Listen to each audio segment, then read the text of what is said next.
Hola, amigos. Today is Saturday, April 18th, 2026. My name is Christopher Alexander Robert Clark-Youngblood, and this is what I look like. This is my hair, apparently. And my girlfriend keeps telling me she likes when, my hair is out of my face, I brush it back out of my face. I kind of always think of my hair as, brush it down, in my face, kind of that's not going to work. But then I actually see myself. I'm like, oh, she says, brush down on my face. And so I just brush down my face and then assume it looks good because that's what she tells me to do. And she's in, the beauty industry and stuff. And then I look at my hair. I'm like, I look like a douche. I don't know. Anyway, it's fucking hair. Here we are. The 18th of April, 2026. Burbank, California. Life continues to drive forward. Time just keeps moving. The earth just keeps moving. It's like this rush of speed and momentum, and it never slows down. And so you're kind of filled with your daily anxieties and things in your head.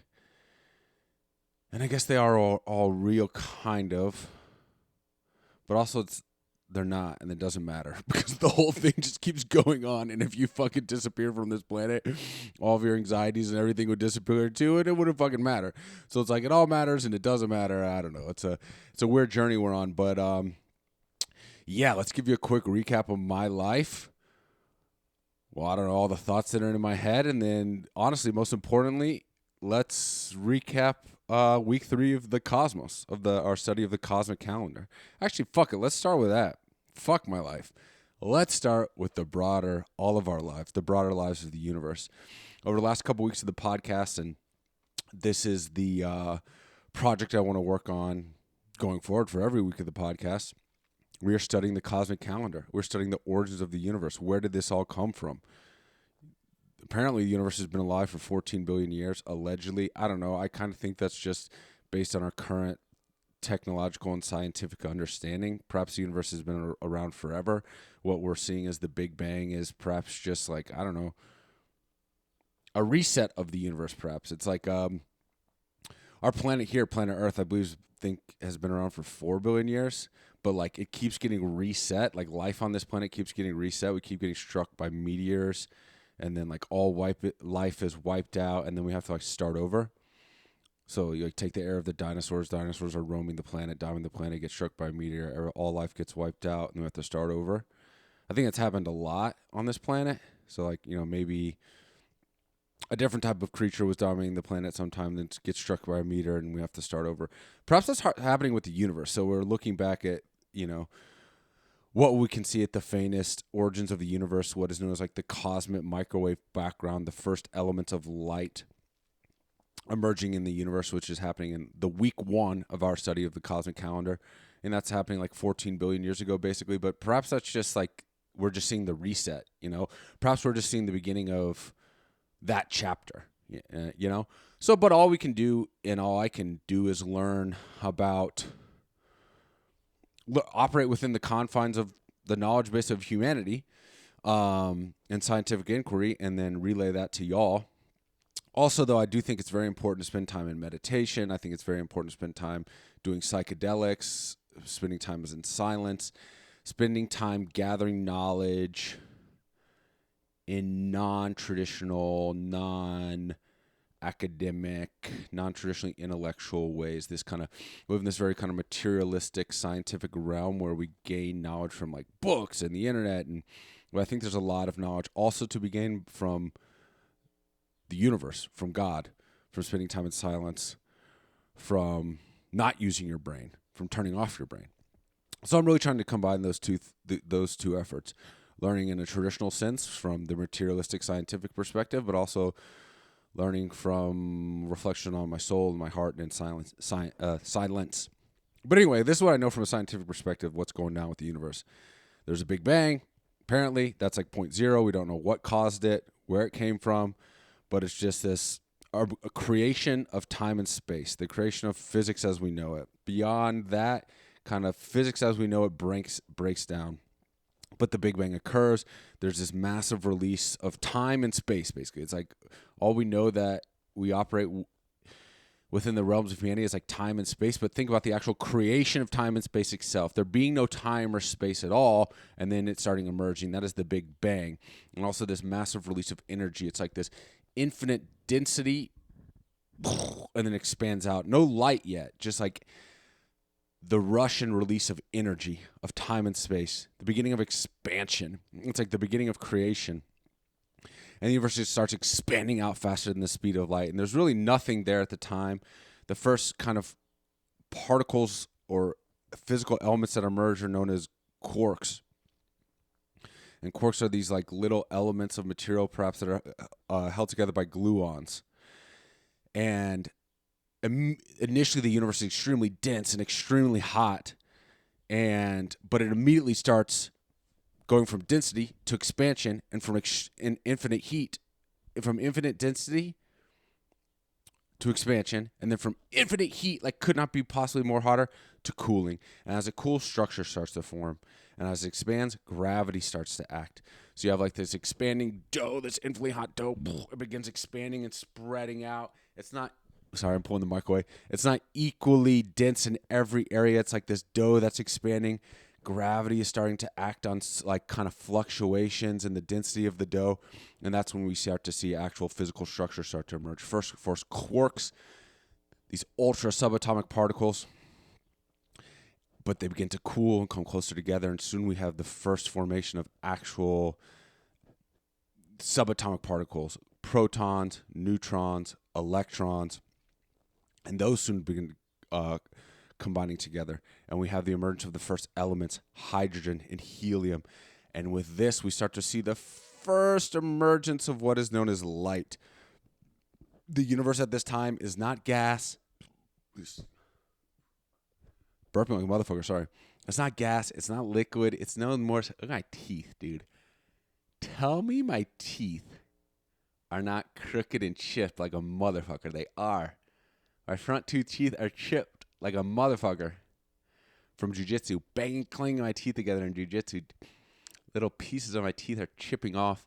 Also, my ears are becoming cauliflowered.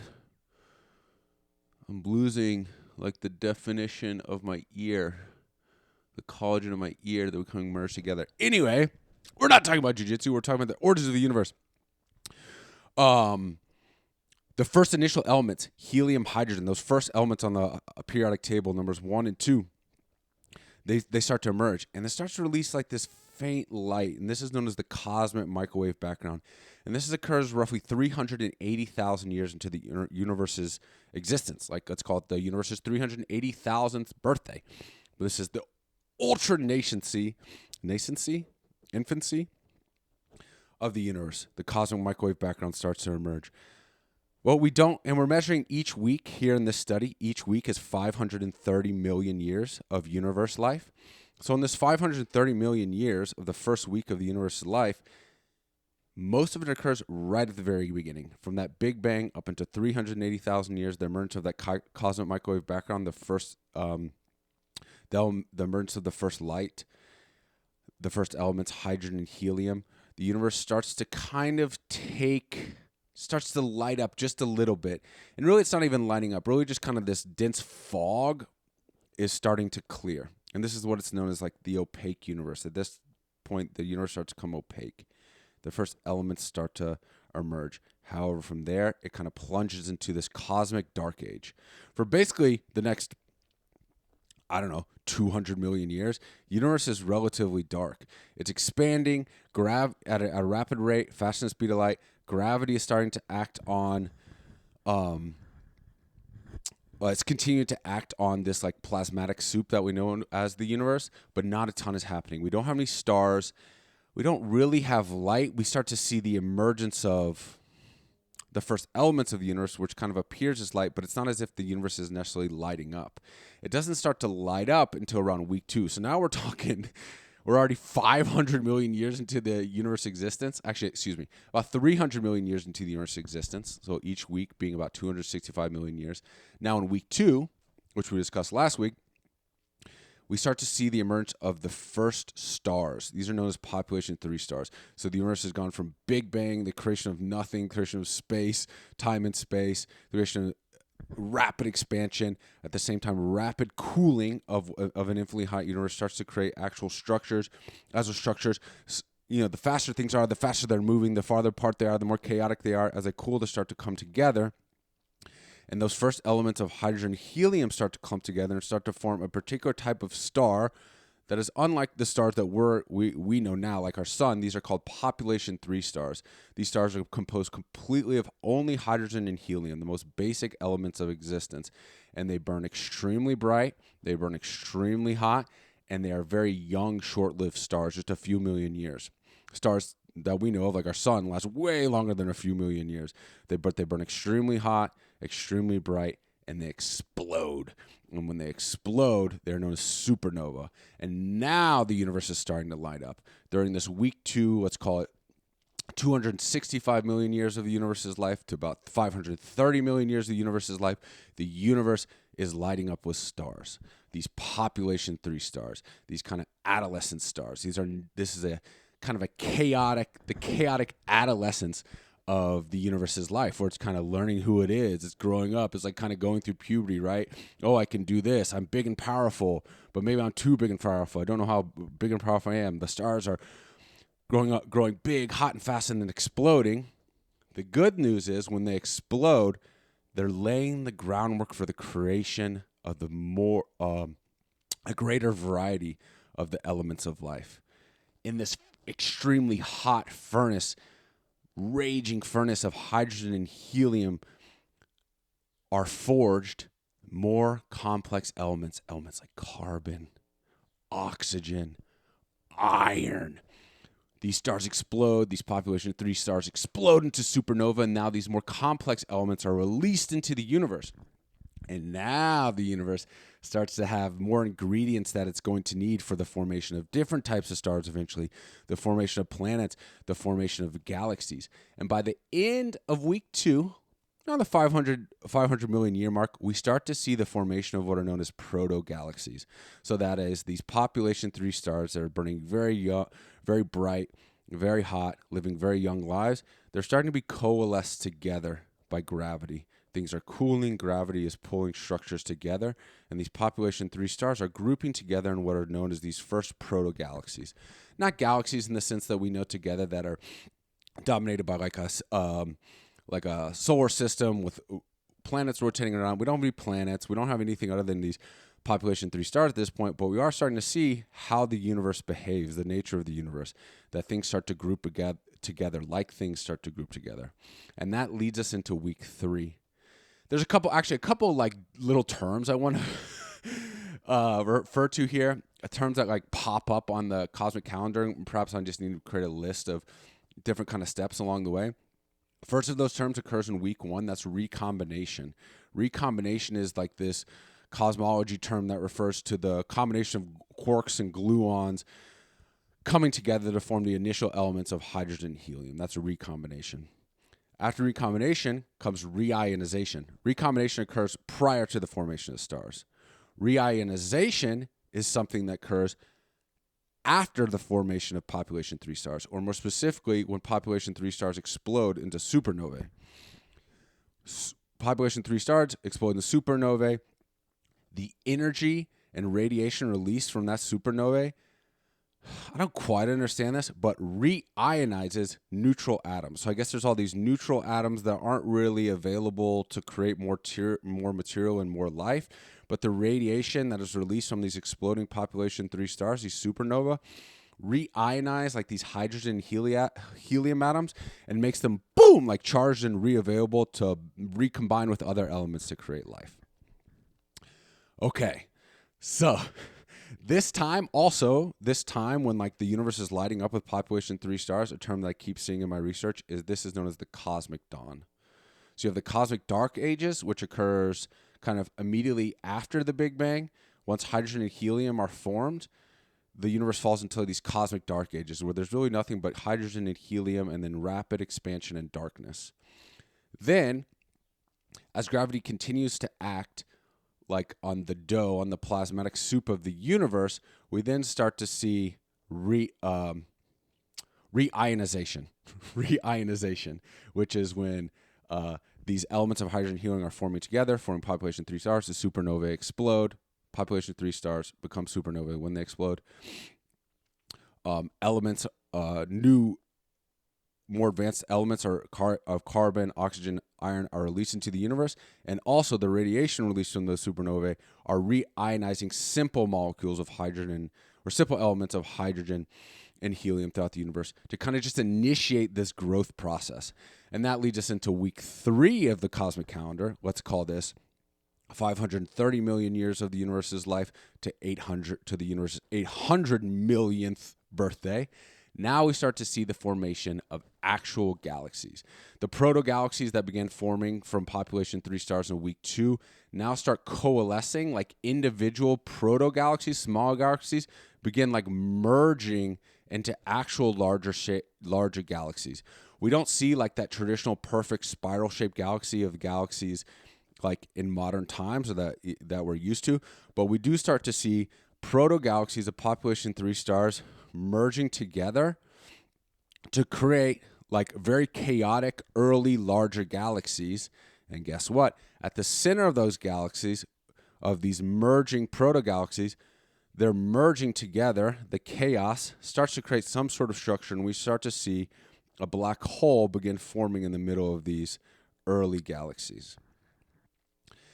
Now, I'm not going to go too deep into like what is a black hole. I don't think we really know what those things are, but we do know at this time that the concept of dark energy starts to emerge. What is dark energy? Once again, I don't think we really even defined it yet. I haven't really got into the research of it, but we do know that galaxies, population 3 stars in week 2 combine to form proto-galaxies.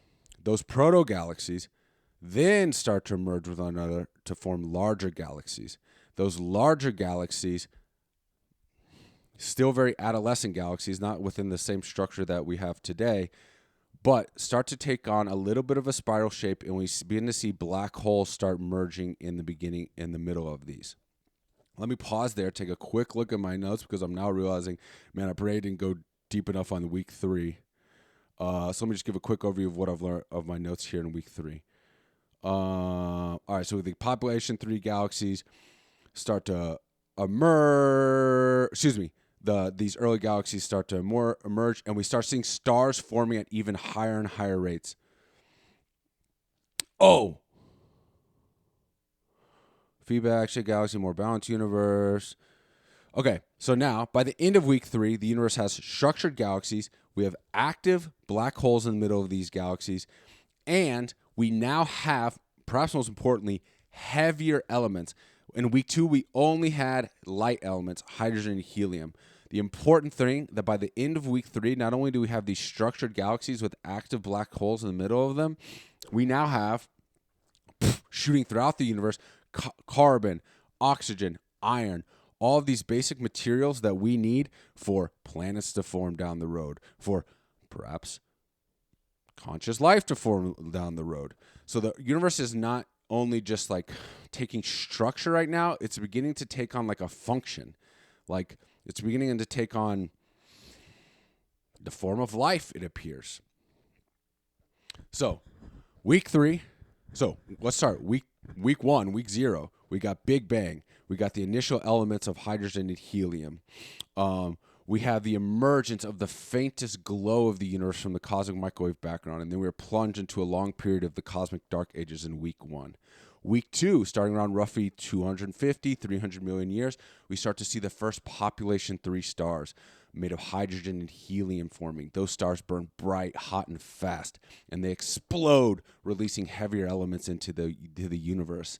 Now in week 3, we start to see those population stars coalescing into proto-galaxies, each of those individual proto-galaxies merging together to form larger galaxies. At the center of these larger galaxies composed of proto-galaxies, we start to see black holes emerging in the middle of them. Now we start to see kind of this basic structure, this pattern occurring throughout the universe. Population 3 stars coalescing the proto-galaxies merging to form larger galaxies with a black hole at the center. This is a shift from like birth and chaos into more structure and a bit of organized complexity. In week 2, it's kind of like we got into the kitchen and started firing up the oven. Now, in week 3, going into week 4, we've got ingredients, we've got chefs. It's like we're in the process of building out this universe. It's like we're at this, maybe kitchen's not the best analogy. It's like we're at this construction site, right? And at first, like, it was just this blank field. Then we started putting up a few structures. Now we've got like the foundations for multiple structures in this construction site. And you start to see like, whoa, we're about to build a little town here. All right. So the universe is starting to take its shape. It's starting to like almost kind of understand itself or understand what its role is, or start to show signs that it's heading in certain directions, that it's keeping the same patterns. I think that's all I got from week 3, I believe. Yeah, I'm going to stop there. I don't want to just keep scrolling through my notes on this. But yeah, that's what I got. Guys, I'm sorry. Once again, I'm far from an expert on this, a super novice on all this. But real quick, I'll just recap. Week 1, we got Big Bang. We got the basic elements of hydrogen and helium coming together. The universe expand. Basically, this is just the time of birth and expansion. The universe is just kind of like testing its boundaries, exploding into infinity. Week 2, we start to see the emergence of actual, like the first, like members of the universe. These are population 3 stars, and we owe them a debt of gratitude because they burn bright and hot and young. They live young and fast, and their explosion to supernova allows for the creation or the emergence of the basic building blocks of life: carbon, oxygen, iron, etc. The first fundamental elements on the periodic table. And then in week 3, those population 3 stars start to coalesce into proto-galaxies, then into larger galaxies that are all centered around a massive black hole, and in some cases a supermassive black hole. I will continue to dive into that research for week 3. I can tell I should have done a little more digging into week 3 for this one, but I'll brush up on week 3 and then get into week 4 for next week. All right, that is our explanation of the cosmic calendar. Once again, we're going to study 1 week at a time of what is known as the cosmic calendar, breaking down the 14 billion year history of the universe into a 52-week calendar. Each week of that cosmic calendar representing roughly 265 million years of universe time. Woo! Okay, my life. Since I've spoken to you last, I'm still in Burbank. I'm still in a meaningful, committed adult relationship. 1 second, I'm going to take a swig of an energy drink.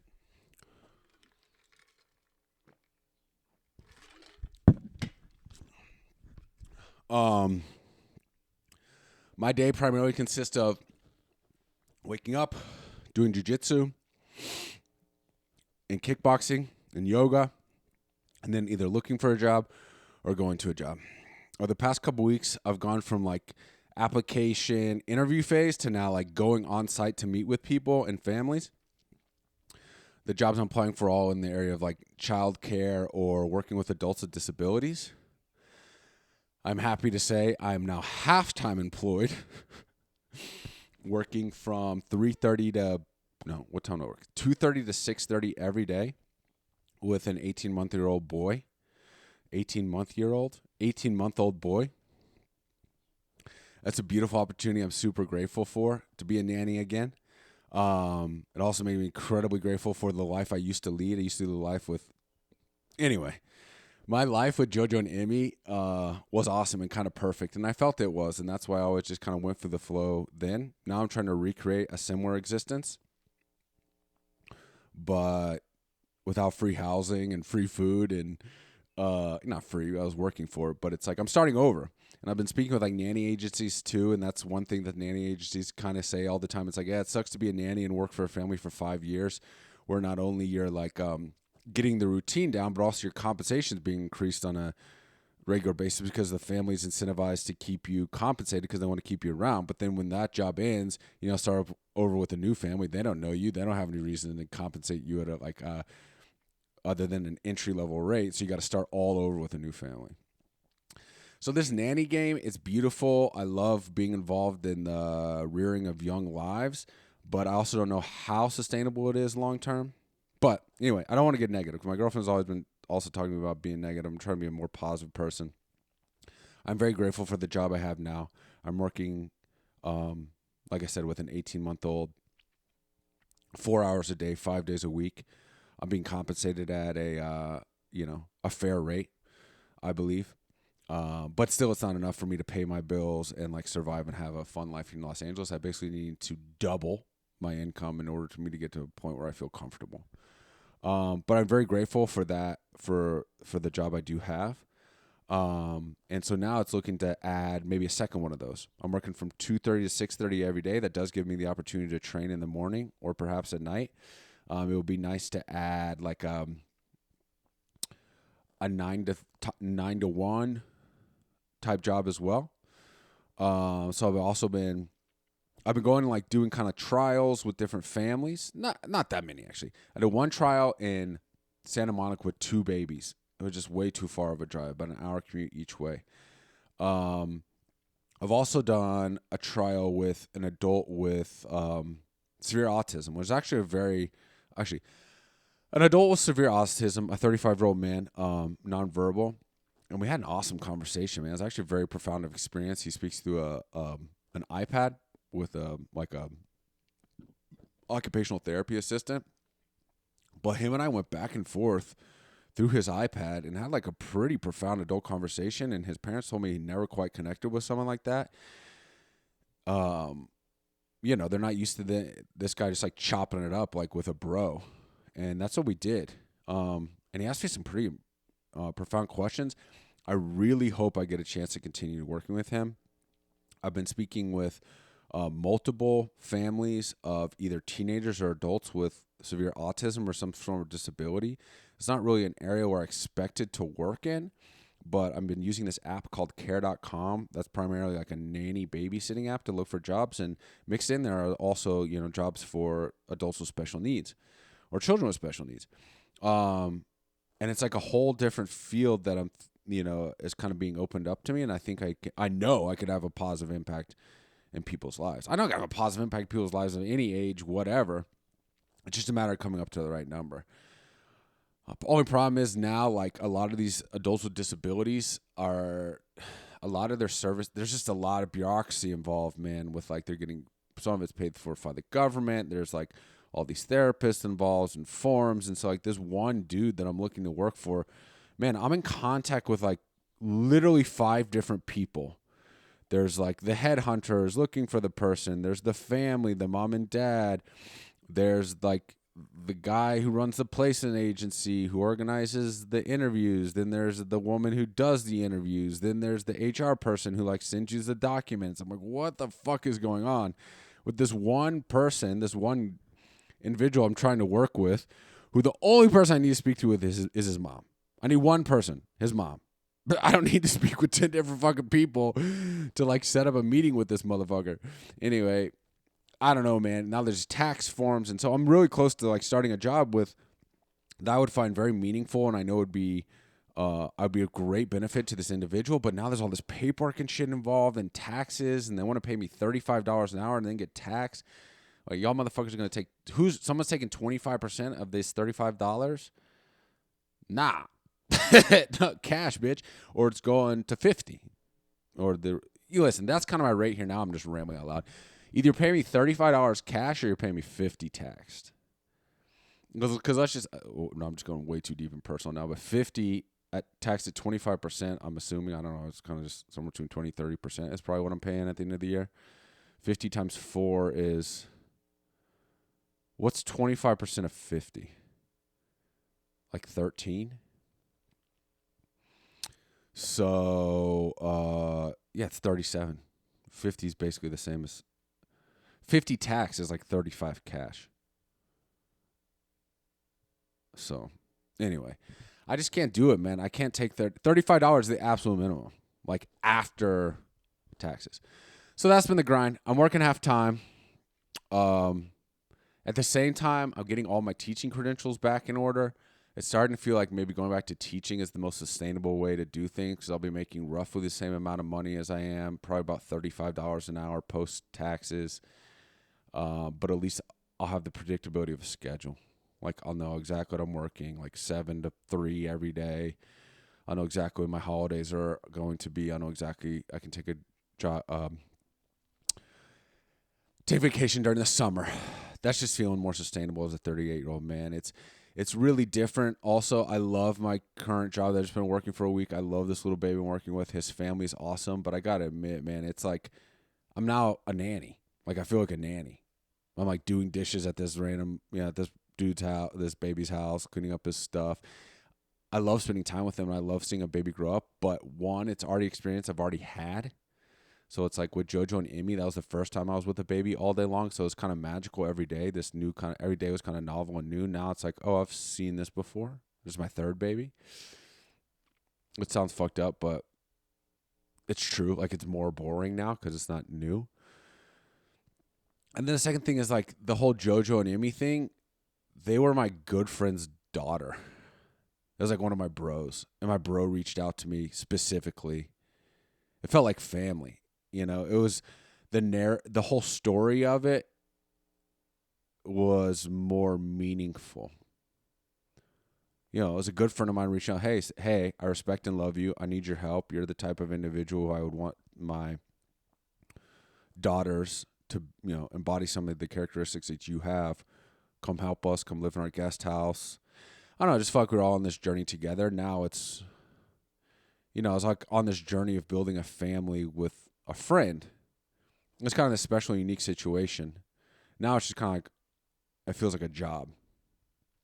And maybe that's my perspective. Like, I just need to readopt the perspective. Like, no, I'm doing the same thing with these people. These are now my new friends, and this is my new baby, our new journey together. But it just feels more like a job. Also because, like, there's financial pressures. When I was working with JoJo and Emmy, my housing was taken care of, my bills were taken care of, my food was taken care of, and then I got cash at the end of the month on top of that. So I didn't have to worry about anything. Now when I'm present with this baby, I'm like, I'm trying to be as present as possible, but also like I know I need to find another one of these jobs. So yeah, just feeling like the real pressures of and anxiety of just being an adult in America in an economy that's rapidly shifting, in a country that's at war, in a time when artificial intelligence seems to be displacing a lot of jobs, especially in the city where I live, Burbank. So it's all good. Like this is all great. Just like, the study of the cosmos, gravity, the pressure of gravity creates the formation of structures. Like without the pressure of gravity, the universe would just kind of like, it seems to me just like expanding to nothingness. Nothing would ever form or become. So the pressures of life act just like the pressure of gravity on the broader universe, the pressures of life, gravity of life on the individual, it forces formation of you as a person. Either you're going to break and die under it, just like not all of the early quantum fluctuations of the universe emerge into population 3 stars or anything, So the pressure of life is either going to crush you into nothingness or you're going to grow into a big bright star. And so that's the journey I'm on right now, is growing to a big bright star. That was a cool analogy I just drew right there. So yeah, that's the pressure on. Things with the girlfriend are going fairly well. We're going to move out of this apartment, and that's kind of on me too. This apartment is extremely expensive. It's like almost $5,000 a month, split between the two of us. So we're going to move into a 1-bedroom that is half that price. And yeah, I don't know. Honestly, I kind of just want to live in a van. She says that she can handle the rent by herself in that 1-bedroom. I'm kind of thinking just getting a van and living out of a van. I don't know. If I'm in LA all day, every day during the week, I really would like to be able to escape into nature. I guess I don't necessarily need a van to do that. Anyway, I say all that to say, I think we're in this. Everything is very day to day. My life is very much up in the air right now. I'm not entirely sure where things are going, which is much like the early universe, right? This expansion into the unknown. I know I'm living in this apartment till the end of April. I think we're living in this apartment till June, and then she's moving out. And then it kind of remains to be seen, like, are we moving in together? Are we getting separate places? Am I going to have, like, enough income on the books? I'm getting paid under the table. Am I going to get a place on my own? Should I just get a van and live out of the van and then kind of also live in her place? We shall see. I don't know. But I will document all of that now. I feel good. I'm still strongly considering, like, my plan here is just, like, get income, then get full-time income, Then spend a year earning full-time income, either as a nanny or whatever, or as a teacher. You know, let's spend the next calendar year. Let's get full-time income by, let's say my birthday, February 8th, is the start of Q1. So then February, March, April is Q1. I need to get at least some income by the end of April. I've done that, check. Now we got May, June, July. We need to get full-time income. So let's say by the start of the school year, we need full-time income. Let's say September 1st. So then let's work the rest of the school year, September, October, November, December. Full-time income by the end of the school year, working just full-time income, chilling, training for the rest of the school year. And then I really, really, really would like to look into going back to school. I mean, especially the experience I've had the past couple of weeks with adults with disabilities. I know, like, on a one-on-one basis, I can be of benefit to anyone. An infant, a dying 100-year-old man, a man in his 50s. And I know psychedelics are this hidden tool that literally the government has suppressed that can unleash our consciousness, unleash our souls. So I want to help people, and then I also want to use psychedelics as a tool to, like, expand the mind, body, and soul of human beings. And then spread that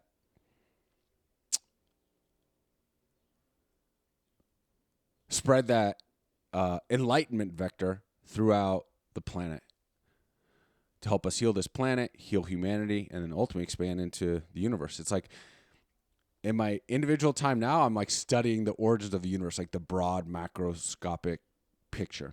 On a daily basis, I do my best on the microscopic to try to be my best self, meditation, yoga,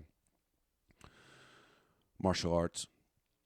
And then I also like to work with individuals, the microscopic, right? Like individual babies, and watch them grow from nothing into everything. And it's, I don't know. So there's this yin yang, as below, so above, microscopic, macroscopic kind of fractal nature of what I'm doing, where I'm trying to investigate the big origins of the universe, but also investigate the small origins of the individual human, and kind of connect those two big pictures together. And I think becoming a therapist, and specifically a psychedelic therapist, is part of that journey. Like, I focus and earn my money on helping the individual become their best selves and learning about the individual and how the individual grows into their best selves. And at the same time, learning how the universe more broadly grew from nothing, a baby universe, into everything we know today. So that's also kind of the bigger picture. It's not just I'm sitting here and going to be a nanny for the next 50 years. There's a small step-by-step picture here. What I don't do a good job of is like maintaining I guess I do maintain the bigger picture while working on each individual step, but I do find myself I just work on one step at a time. Get your resume together, do applications, get job interviews. And like, I need to also maintain a focus on the bigger picture while I do all of that. Which I think honestly, I have gotten better at, over the last couple months. I've been on this journey. So yeah, going to continue every week documenting the next 265 million years of the universe's journey. Also documenting my journey and growth as a man. Kind of restarting over in this second chapter of my life. A second chapter of adulthood. And I'll continue to document that every day. Each time I hop on this microphone. But yeah, I just want to kind of remind myself and remind the audience that I still am looking towards, like, I think kind of psychedelic therapy, going back to school. But we'll see. We'll see. Right now, half-time income, then full-time income, then just working for about 6 months, putting money back in the bank, hopefully back in the market, and then potentially going back to school and focusing on like a career that could carry me for the next 30 to 70 years or whatever. There is also a possibility, however, that I just go back into teaching PE. I really would kind of like to go back into teaching PE. And anyway, that's a separate thought. But it's looking like I'll get my teaching certificates re-renewed both in general education, special education. Then it'll probably take me some more time to get certified for PE teacher in California. But I think perhaps I could maybe find sustainable happiness and income being a PE teacher. Perhaps. So we shall see. Sports. I don't know. NBA playoffs are starting. NHL playoffs are starting. I'm starting to get into those things, but like not in any way that I really want to document here. I'm going to keep looking at sports. Keep following sports. More of like a distraction. It's more of a distraction, but it's also finding it inspiring, and obviously very entertaining. MMA. I met up with my buddy Anthony last weekend to watch UFC 327, I think it was. Carlos Alberg defeated Yuri Prohaska for the light heavyweight championship. I'm a little behind in UFC just because I was following March Madness. I was following the Olympics. I don't know. I don't feel super inspired to talk about sports that much. The UFC's become super, I think I've touched on this, it's become very corporate and kind of sanitized. I'm still into it. I still would like to have an MMA fight before I'm 40. Yeah, I don't have a ton to say about sports, honestly. The World Cup's coming up. I will still keep watching. I'm going to watch the NBA playoffs, the highlights. I'm going to watch the NHL playoffs, the highlights. I'm going to try to catch up on UFC. I'm about 3 weeks behind. Oh, and then on May 16th, man, the UFC is like leaving these holes open for competition. Because UFC basically has a monopoly on the MMA space, right? But they're coming extremely corporate, extremely sanitized, as I've discussed. There's other MMA promotions. I'm going to pee as I say this. There's other MMA promotions out there. That's the bottom of my sink. That's kind of cool. There's other MMA promotions out there. PFL, Professional Fighters League. There was Bellator, but Bellator got bought by PFL. A new MMA promotion is emerging called MVP MMA, run by Jake Paul. Jake Paul, the YouTube influencer, former Disney star, turned professional boxer, is now starting his own MMA promotion. And they're putting on their first show in Los Angeles. It's going to be on Netflix, headlined by Francis Ngannou. Actually, headlined by Ronda Rousey and Gina Carano, two of the OG female MMA stars who have been retired for, over a decade. But they're coming out of retirement for this kind of like mega, super women's MMA fight. They're going to headline the show. Then they got Francis Ngannou, who's like honestly the lineal heavyweight champion of the MMA in the world. Also got Nate Diaz and Mike Perry, two kind of scrappy, veteran, fan favorite fighters. So anyway, the point is like the UFC is leaving openings here with how corporate and sanitized and just kind of like cookie cutter all their shows are for another promotion to emerge. I've always felt the best way for another promotion to emerge would be, you can't put on fights every week like the UFC. You're just not going to compete like that. But I was always thinking like, man, maybe quarterly or even monthly, a second promotion could emerge and put on big shows with like big name, either former UFC fighters or fighters crossing over from boxing or something like that. And that's what MVP is doing here. They're putting on a show in Los Angeles at the Intuit Dome, the Clipper Stadium, which apparently I think is like one of the best arenas in the world. I'm going to go to it with my buddy Anthony, May 16th. This is kind of the biggest. It's on Netflix. This is probably the biggest non-UFC MMA show, man, in over 20 years. There used to be other MMA organizations. In Japan, there was one called Pride. In the U.S., there's one called Strike Force.